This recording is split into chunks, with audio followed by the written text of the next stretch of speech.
তো হ্যালো বন্ধুরা, good morning. তো দেখো সকাল সকাল চলে আসলাম নতুন একটা ভিডিও নিয়ে। তো আজকে সোমবার দেখো একটু সকাল সকাল উঠে গেছি। আর সকালে উঠে যা সবার ঘরের কাজ থাকে সেটাও আমারও সেই কাজ। দেখো সকাল সকাল একটু উঠান ঝাড়ু মারি নিচ্ছি চারিদিকে।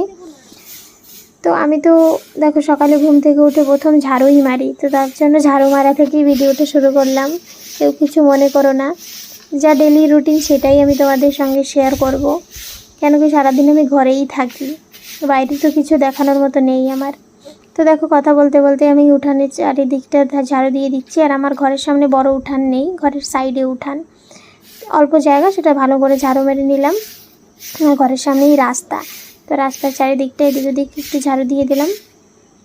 তো সকালবেলা দেখো আজকে বর যাবে ডিউটি, সোমবার, তো তার জন্য সকাল সকাল ভাতও বসিয়ে দেবো ঝাড়ু দেওয়ার পর।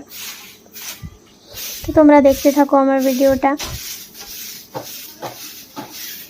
আমার ভিডিওগুলো যদি ভালো লাগে তোমাদের তো লাইক কমেন্ট শেয়ার করো, চ্যানেলটাকে সাবস্ক্রাইব করো। আর তোমরা সকালে উঠে সবাই কি করো সেটাও কমেন্টে জানাবে। প্রথমে কি থেকে শুরু করো? এই দেখো আমি ভাত, একদিকে ডাল চাপিয়ে দিয়েছি, আর এইদিকে কচুর পাতা কাটতে বসে গেছি। অনেক দিন ধরে কচুর পাতাগুলো ছিল, খাওয়া হচ্ছে না, তো আজকে ভাবলাম কচুর পাতাগুলো ভাজি। এই দেখো সকালবেলা ডাল, মাছ ভাজা আর রাত্রের চিংড়ি ভাপা ছিল, সেটা দিয়ে বরকে ভাত দিয়ে দিলাম।